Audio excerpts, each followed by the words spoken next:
जातीनिहाय जनगणना करून जो समाज सामाजिक आर्थिक आणि शैक्षणिक मागं असेल त्याला न्याय मिळाला पाहिजे।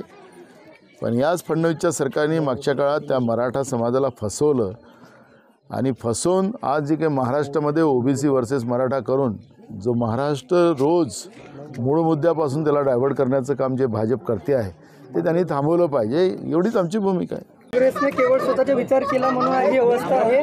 काँग्रेस पक्ष आता वर येणं कठीण आहे असे काँग्रेसनीच या देशाला स्वातंत्र्य मिळवून दिलं आणि 60 वर्षात डॉक्टर बाबासाहेब आंबेडकरांच्या संविधानाच्या आधारावर या देशाला महासत्ताक बनवला। तुम्हाला सत्ता खोटं बोलून तुम्ही जे मिळवली त्यामुळे देशाची संपत्ती विकून देश तुम्ही चालवत आहात।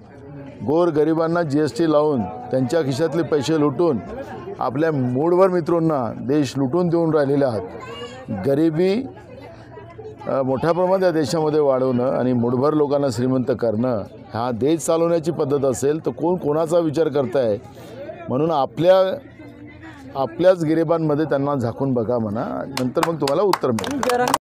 Car garage network great, claim cover great, price wait वाह प्राइस भी great. Tata AIG car insurance, trusted नाम, फैंटास्टिक नाम। देवेंद्र फडणवीस बोलले की काँग्रेसचा नेता पक्षाची कबर खोदतो, ज्या नेत्याला बदलले जाते तो पक्षाची कबर खोदतो असे देवेंद्र फडणवीस बोलले। त्यांना एक काम करा, देवेंद्र फडणवीसांना तुम्ही सत्तेत आहात आणि महाराष्ट्रामध्ये रोज 14 शेतकरी रोज आत्महत्या करतात एव्हरेजमध्ये, तर सुशिक्षित बेरोजगारांचा प्रश्न निर्माण झाला महाराष्ट्रात, ओबीसी मराठा वाद सुरू झालेला आहे, महाराष्ट्र जळतं आहे, आणि महागाई आभाळाला टेकलेली आहे। या सगळ्या गोष्टीकडे लक्ष करा, काँग्रेसकडे फार काही लक्ष करू नका। काँग्रेस हे जनतेच्या मनातला पक्ष आहे आणि पुढच्या काळात महाराष्ट्रामध्ये सुद्धा काँग्रेसचं सरकार येणार हे आत्तापासून मी त्यांना सांगतो आहे।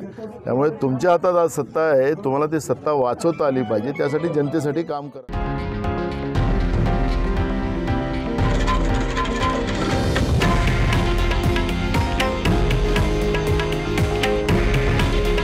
हे आहे देशातील नंबर 1 न्यूज नेटवर्क आणि आपण पाहत आहात TV9 मराठी।